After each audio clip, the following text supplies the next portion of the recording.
Hello and welcome to my channel, Voluptas Oculorum. It means pleasure of the eye. My name is Stephanie, and in today's video, I am doing a big exploration of what I can do with my acrylic markers. I know a lot of us have a couple of these sets lying around, and I did a video previously where I tested them out for the first time, and I really enjoyed drawing some landscapes with them.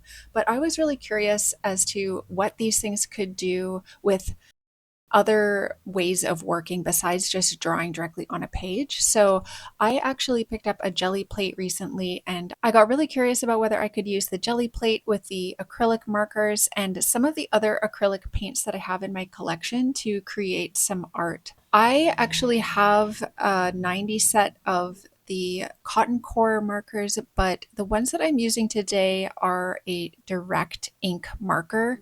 And one difference that I've noticed between these is that the paint flows a little bit more freely, and it also takes a little bit longer to dry. So you have some more working time with the markers, and you can mix them and blend them. You can kind of draw with them, but you can also like use a paintbrush to manipulate them, and as you will see later in this video, even do some very watercolor-like effects with the markers. So I thought I would just have a play. This is also the first time I've ever used a jelly plate in my work.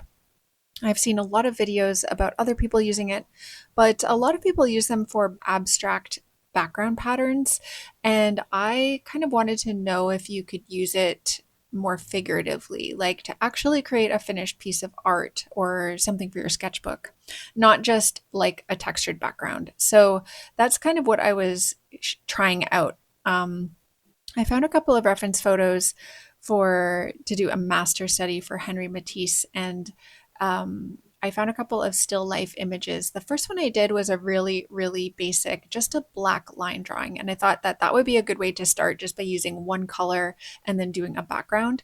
And the thing that you have to realize about using a jelly plate is that, okay, there's a couple of things. The first thing is that you need to think about the layers a little bit backwards. So the thing that you want to put down first on the jelly plate is going to be the thing that you want to sit on the very top layer of your finished piece. So you don't draw the background first and then draw over top of it. You have to draw the line work first and then do the background afterwards. And then the other thing is that to actually pull a print, your jelly plate medium has to be wet. But if you're doing layers like I was doing, you have to allow that first line work layer to dry completely first, and then put another wet layer on top. So for example, with mine, I did this black line work first. I let that dry completely, and then I went back over it with a blue background of acrylic gouache. Once you have that final wet layer, you can pull the print completely, but I did notice there was a little bit of residue on the page, and that could be for a couple of reasons. First reason, just user error. So I'm just new to this, and it could be that I did not fully press down hard enough on the jelly plate while I was trying to pull the print. The second thing might be my last layer wasn't wet enough, perhaps, or maybe I needed to let it kind of sit on the page for longer while I was pressing down on the jelly plate. There's a lot of reasons it could have not pulled all of the ink off, but anyways, let's move on to the second print. So in the second print, I was aiming for something a little bit more complicated. I wanted to try to use colors more, and so I chose this lemon bowl still life, also by Henry Matisse. In this one, it was a little bit more complicated, and I kept trying to remember, like, okay, I need to put the details on first and then do the background colors afterwards. It's a little bit of a mind meld as you're working to think about the art this way. But yeah, so anytime you see me drawing over top of a layer underneath, it's because I've let that layer dry. Except that in this one, I got a little bit impatient, and after I filled in the white of the bowl and the blue of the tablecloth, I did not let that dry completely before I went over the entire thing with a background color. And so as a result, that layer ended up quite muddy, not muddy, it mixed all together. So it wasn't like very crisp and clean the way that I wanted it to be. So the white didn't pop as much because it just sort of mixed with the blue background that I had rolled over top of it. And you can see that as I'm pulling the print here. It doesn't come away completely cleanly, and the background colors are definitely mixed together. So the white of the bowl is not really white. It's more of like a bit of a mixed blue. The blue tablecloth got mixed with a dark blue background. Yeah. So these are all lessons that I learned while I was working.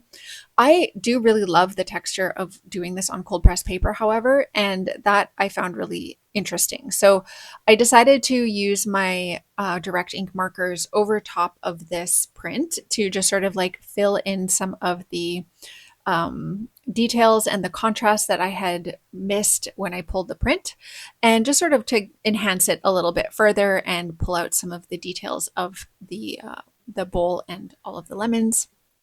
I wouldn't say this was like a 100% successful piece of art, but it did teach me a lot about the process of jelly printing. And for that, I think it was very successful. I also really loved the way that the colors came out, and I thought the textures on the page looked really, really beautiful. So even despite the fact that the composition is not the best, and I'm not sure that those are discernible as lemons or if they just look like kind of yellowy lumps, I still think that this was a fun exercise for me to do. And these were my first jelly prints that I've ever done in my life, so I was kind of pretty stoked about them. Okay, so this became a disaster, but I had this idea that I would use the jelly print like a window and just sort of trace over this print from a calendar that I have been using as inspiration over the past couple of months. This is a calendar by a local artist named Angie Rook, and I really love her paintings, and I have done them in a few other videos that I have worked on. So I spent quite a bit of time with my markers getting in this image and sort of basically just tracing over top of it and sort of interpreting it with the colors that I had. As you can see, the jelly plate does sort of resist the acrylic ink from the markers, and you kind of have to go over it a couple of times before it really takes to the plate itself. But after, doing it a little bit and letting layers dry and sort of like going over them, it definitely does work out. It just takes a little bit of patience. So yeah, I went over this whole background and I painstakingly sort of like tried to accurately render it as much as I could.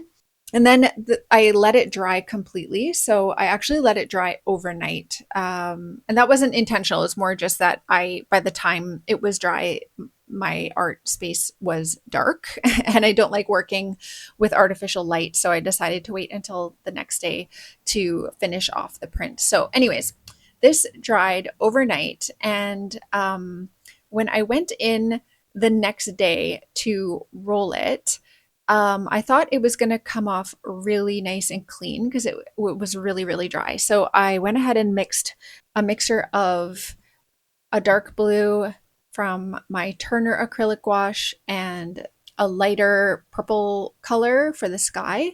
And as I was rolling it, I was like, this feels a little bit dry, but I went ahead and pulled the print anyways. And this is, I think, my mistake. I should have added some matte medium or something like a little bit more juicy to that back, and then like really, really let it sit there on the page for a while and let it like pull the dry paint off, because when I was pulling, I could tell that like the paint was not ready to come off, but I just pulled it anyways. And I was like, oh, well, what are you going to do?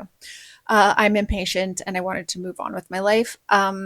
So that happened. And then the second mistake I made was I poured matte medium over top of the gel print and then tried to pull the print again on the same piece of paper. And that was just the wrong choice, because obviously the background activated with all of the matte medium and it turned blue, and I just put that blue right over top of the print I had just printed. That was a big learning opportunity for me, realizing that, it is really important to make sure that you let your jelly plate print activate for as much time as it needs to really fully come off once you have let your layers dry. And also to make sure that your wet layer is like really wet and wet enough to sort of activate the layer underneath so that it can all pull off cleanly onto your page. Okay, so the other experiment that I was trying was using the acrylic markers with water and sort of activating them with water and seeing if I could get some watercolor-like effects. Because last time I did a marker video with the ARRTX cotton core markers, I can't remember if somebody commented or I read somewhere on maybe on somebody else's video that you could get like watercolor sort of effects if you activated them with water. And I wanted to try that for myself. And actually, I did a test between the direct ink and the cotton core markers, and this only really worked for me with the direct ink markers. The cotton core ones, they were a little too fast drying and the paint doesn't flow as freely as it does in the direct ink markers. So if you're interested in trying this effect, I would totally recommend doing it with the direct ink markers instead, just because they do seem to flow a little bit more freely.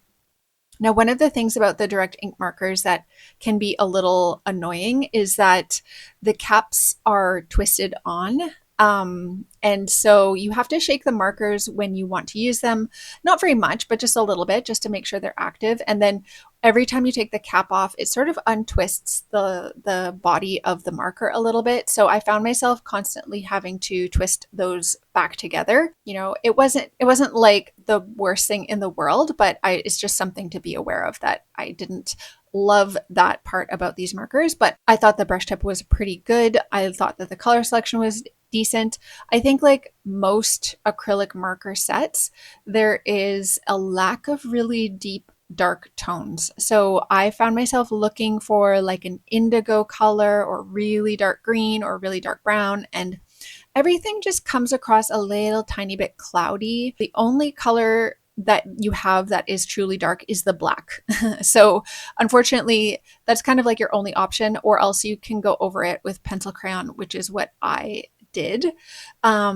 Now on this side of the page, I was just like doing a little bit of free testing to see how the ink flows into wet space on the page. And I actually really loved the effects that I was able to get with these markers. Like it felt very interesting, very flowy. I love seeing the ink spread out across the page. And I think that the really fun part about this was that like once it was dry, it did not reactivate. So you could sort of go over top of it again with more water and more pigment, but it wouldn't disturb the layer underneath. So I think that's kind of a really cool way to use these markers and something that I'm interested in exploring more in the future. Now, this isn't really a marker review video. This is more just like me playing around with my supplies to see what I can do with them. I'm gonna do like one more jelly print. So I took a break because I was a little downcast after my my failure of this jelly print previously, but I went ahead and tried this print, which is based off of a large postcard that I got from Valencia last year. I really love this image, which is just a bright pink netted bag with oranges inside. But unfortunately, my brain didn't work and I did not do the layers properly. I thought I was going to print this bag and then I was going to print the oranges inside the bag, but that's not the way jelly printing works. I would have had to do the oranges first and then print the bag over top of it. So I ended up just after the bag part was dry, I went over it with my acrylic markers and drew the oranges like right over top of the bag. And then I waited for those to dry, and then I went over it again with pink to show the bag sort of like over top of the oranges. So I messed up. This is just a thing I have to learn about jelly printing, which is the layering and the order of layers is really important for you to be able to like do things the way that you want them to. And you really have to kind of think that through. Like you can't just wing it. It's important to like understand, okay, like really think about like, okay, what is in the background and what is in the foreground? And when I flip this over, what is going to be in the foreground and what is going to be in the background, because it's the opposite to what you think it's going to be. And it's just a different way of working and a different way of thinking about laying down color, which is a little bit tricky to wrap your mind around. I'm hopeful that I'm going to get there eventually. Just didn't happen today. So, but that's fine. It's a learning experiment. Everything that I'm doing is just like an experiment and a test. Material explorations are something that I feel like it's hard to make time for, and it's also hard to create content about because they don't always work out perfectly. And then you end up kind of showing things that are like, oh, I thought I was going to do this, but then it didn't work. So I don't know how interesting that is for people to see, but posting it anyways, just to show you that not everything works out perfectly. Let's talk a little bit about the sketchbooks that I used, because most of these ones that I was working in today are from ARRTX. They were gifted to me. I'm not doing a review. I just wanted to show you what they look like. The first one I used is a hot press sketchbook. It has quite smooth paper, but actually has a slight amount of texture to it. And I actually really enjoyed the hot press. It's not a sort of a slimy page like some hot press papers that I've used in the past. I actually really enjoyed working on it with both acrylic markers, and I've done a little bit of work on it in watercolor and in gouache, and both of those medias have worked quite well on it. The cold press paper, initially when I got the cold press sketchbook, I thought that it was very similar to Etcher Everyday sketchbook paper, but the Etcher Everyday sketchbook is slightly less grainy, but it's still quite similar. I would say it's just a heavier weight, the ARRTX one. And then there is also this other sketchbook. I didn't work in it today.